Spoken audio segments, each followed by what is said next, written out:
The Boston busing crisis of 1974 was one of the most memorable events in history of public education in Massachusetts. The strive to provide proficient education to urban students caused many negative impacts on the city, such as riots, murder, and many hate crimes. The crisis began due to the integration of schools and the attempt to reform education in urban cities. The white and African American students did not integrate well. All the integration further decreased the quality of education students received. The state government, the Board of Education, was responsible for providing the right for a sufficient and appropriate education to all students no matter their race, ethnicity, religion, or geographic location. The integration of schools was a good idea that should have been revised more before execution, but as a result of the premature launch of Judge Garrity's idea, the education in Massachusetts, specifically Boston, suffered. Boston busing had both positive and negative effects on education. It was the root of many lives being put in danger and the traumatic and scarring experience people have to live with, but it's also the motivation and greatest legacy, the METCO program.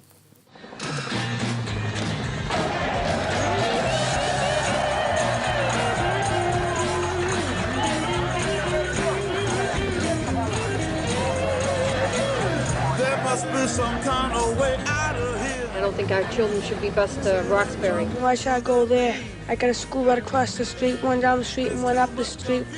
And I ain't putting her on no bus for nobody. I can't get no relief. I think the hardest hit people were the project people. I think Gary went because we're a minority, because we're poor people and we can't fight back. In 1965, the Racial Imbalance Act was passed in Massachusetts. This stated that students should receive education no matter race or class.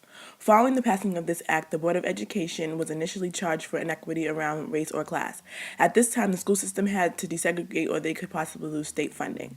The racial imbalance within Boston was what Judge Garrity wanted to aim to change. Judge W. Arthur Garrity Jr. ruled in 1974 that there was a racial discrimination within the operations of the Boston public school system. The schools were unconstitutionally segregated. Garrity intended on executing a plan for integrating the schools to keep government funding. The Boston plan was developed by the Board of Education to implement the Racial Imbalance Act. The integrated schools that had more than 50% non-white student bodies. The neighborhoods that were involved were Dorchester, West Roxbury, South Boston, Charlestown, Hyde Park, and North End. One of the most memorable integrations was South Boston and Roxbury schools. South Boston High School filled with whites and Roxbury High School predominantly filled with African Americans. These were two of the worst schools in the city. The entire junior class from both schools and half of the sophomore classes were swapped, and seniors chose what school they wanted to attend. The plan was finally in full effect. Only 100 out of a total of 1,300 students showed up for school on the first day, and only 13 out of the 500 white juniors reassigned to Roxbury attended school. This became an even bigger issue because the students and families did not like the changes. Parents began daily protests. With all the conflict amongst the students, there were different entrances and exits for the black students. An anti-busing mass movement organized by Lois Day Hicks called ROAR, Restore Our Alienated Rights, began.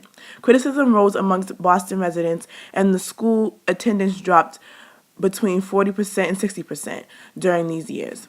Judge Garrity was attacked and people complained about his decision. His character was personally attacked. His decision was considered unjust because he lived in Lexington area and his children were not affected by his decision. This resulted in many protests and violent acts. A black male lawyer named Theodore Landsmark was attacked by a group of white teenagers who tried to beat him with an American flag. The picture that is captured is called Soiling of Old Glory. An attempt to express this dislike of busing, some black kids threw rocks at a man's car, causing him to crash, and then pulled him out of the vehicle and proceeded to crush his skull, putting him in a coma. Hundreds of blacks stood around this dying man and chanted, "Let him die, let him die." The man never recovered from his coma. Community whites mobbed the South School, trapping the black students inside. Victims have reminisced on several inappropriate and racial comments that have been directed to them. Things were said like, "Nigger, get back on that bus," by Boston police officers. "Go back to Africa where we don't want you here," by whites. Crowds lined in the streets and police wore riot gear accompanied by clubs. Golf balls and bricks were thrown at buses, and parents and even grandparents of students participated in the tormenting of the black children. Milford Jenkins, who was one of the African American students involved in busing, stated, "Busing really, really destroyed us. I quit school and joined the Army." When the Boston bus crisis started, I was 17 years old, and I was bused from Dorchester to Hyde Park, going to Hyde Park High School. I originally was going to Dorchester High School, which was right down the street from me. And then I think it was called segregation or something, busing segregation or integration. Anyways, I was bused from one city where I lived to another city, and the reason being, they said it was for everyone to get a better or equal education. So I went from the Dorchester school, which was predominantly black people, where I was comfortable because that's all I knew, and was bused to Hyde Park High School, where the majority were white people. And I remember the first day of busing when we went to school and getting off the bus, white people were lined on the street, the kids, the parents as well, which really intimidated the black people on the bus. So once we were supposed to get off the bus and go to the school, when we entered, they had what are those things, the metal detectors and stuff. But once we got off the bus, the white people started calling us niggers and names and stuff, right? And the parents were right along with the kids. So the kids didn't know anything about segregation or whatever. The parents influenced them. So the parents didn't make it any easier. So it was just a big mess when we went to school. So we went through metal detectors and stuff. Some kids were held back because they had weapons and stuff. Because we went to school, most of us went to school thinking that there was going to be trouble. So they went, prepared. So once we got in school, we all went to classes and stuff, and I myself was really nervous because I just didn't know what to expect. So we went to classes and stuff. So whenever we were to change classes, the bell would ring, and everyone that was in a class, who were in a class already, we stopped filing to other classes, and all you could hear was people being thrown up against lockers. So the black people and the white people were fighting, and that's all you could hear. And outside with the parents were police cars too. It was so many police. They were coming to school with us, and they were all in the corridors. It just wasn't an easy place to learn.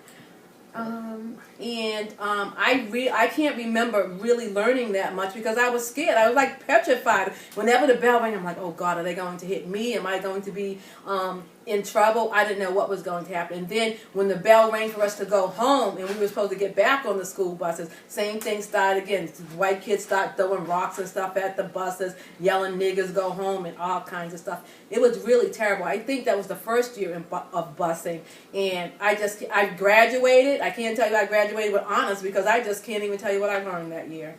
So what I remember from my parents' reactions were that they were really religious, so they gave everything a chance, and they thought that their kids would get a better education if we were to go outside of inner city to mix with the white kids, and maybe we would get a better education. But they were apprehensive as well because they didn't know if their children were going to get hurt or in trouble in any kind of way. So they were apprehensive, but they were law-abiding citizens, so they sent us to school. Like, after every class, people were fighting. I mean, like, these people were fighting, boys and girls. They were just fighting, and they were fighting, like, with hatred. Like, they had something personal against each other, and it was just because one was black and one was white. There has been incidences where they did have stabbings and stuff, but I don't remember anyone getting seriously hurt or whatever.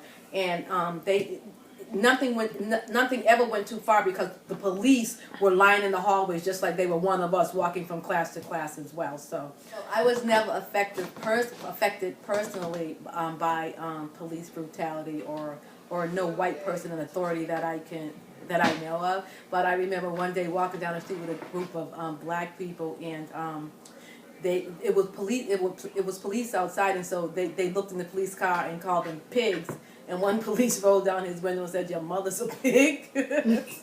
So I don't think I know exactly when METCO came into effect, but if I were to compare METCO to the busing program, I would, like I said earlier, I can't tell you what I remember learning in my 12th year of school. But I just knowing kids that have gone to METCO, I believe they have a better chance at a better education than we had back in 1975. I see the results of those children, so I think that things have, the busing probably smoothed things over and opened doors for the METCO program, so I think that's a great program. All over the city, there was a rage that split into the communities from the integrated schools and the busing situation. Bottles were thrown and people were spat at. A black boy stabbed a white boy to death at Southie. After the stabbing, there was forced to close for a month. When it reopened, it was the first school to have metal detectors installed. With a student body of 400, the school had 500 police officers guarding it daily. In 1975, Garrity relieved the Southie principal of his duties and took over himself. The busing plan was increased down to the first grade, and 6,000 people marched against the busing in South Boston. By 1988, the number of students who attended Boston public schools had decreased 43%, 15% of whom were white. The remaining students were 76% black and Hispanic, and the other 14% white. METCO stands for Metropolitan Council for Educational Opportunity. It is a program that busts ethnic minorities into suburban schools for better education. The METCO program began in 1966, and Wellesley took a small amount of middle-class black children into their suburb. Wellesley was the first school to have a METCO program, and it is not insisted in educating the African American children, but eliminating the narrow minds of children about race. Towns were not authorized to enroll in METCO program, but did so voluntarily. With the METCO program, unlike Garrity's busing plan, the whites were not bused into Boston, which was better for both parties involved. The METCO program today still stands. So I started METCO in 9th grade. I was 14 years old. I went to Boston Public Schools, and then I transitioned over to METCO. And the difference between the METCO system and the Boston Public Schools was I received more attention when I went to the METCO program. Boston Public School, the school that I was going to, was sort of like a college prep, so they left you out on your own. You had to figure things out. But once I went to Concord Carlisle, then I felt a little more attention from the teachers, and they had many resources that the kids could use during school as well as after school. At Concord Carlisle helped me after I graduated to be able to integrate with other people and different nationalities better, as opposed to going to Boston Public Schools. I noticed that in Boston Public Schools, people tend to stay with the people who are in their culture, but they don't know how to have a relationship with, say, the white people or anyone other than the black population. Going to METCO, I learned how to team build, and again, how to understand the different cultures and get used to working with the white people, the different nationalities, the Asian people, the Hispanic people. I mean, we just became one family. When I joined the METCO program, I was a freshman and I was 14 years old. In comparison to the Boston Public Schools, I think METCO is way better because I get a better education. Like, I felt like when I transitioned, I didn't know anything. Like, I had to catch up and learn. And if I stayed in Boston Public Schools throughout my whole high school career, probably entering college, I wouldn't be like a candidate or as high up as a candidate as anyone else from these suburban schools. I entered METCO when I was 11, going on 12. I entered in the 6th grade, but I didn't come like right at the school year, September. I came in October, and when I got there, I liked it because it was filled with different people, and like I learned new things when I went out there, like the different styles and stuff. And in education-wise, I liked it better because I found out like if something was too easy or too hard for you, they would actually like work with you one-on-one and adjust your levels. Like go to level 1 or 2 or 3 depending on like difficulty. But By the end of the Boston busing crisis, it actually further deprived Boston students of a good education. This is because many students dropped out or could not function in the conditions that they were provided. As a result of this, we have the METCO program, which is highly influenced by the Boston busing crisis. This program is the revised version of Garrity's plan, and it was better and more beneficial.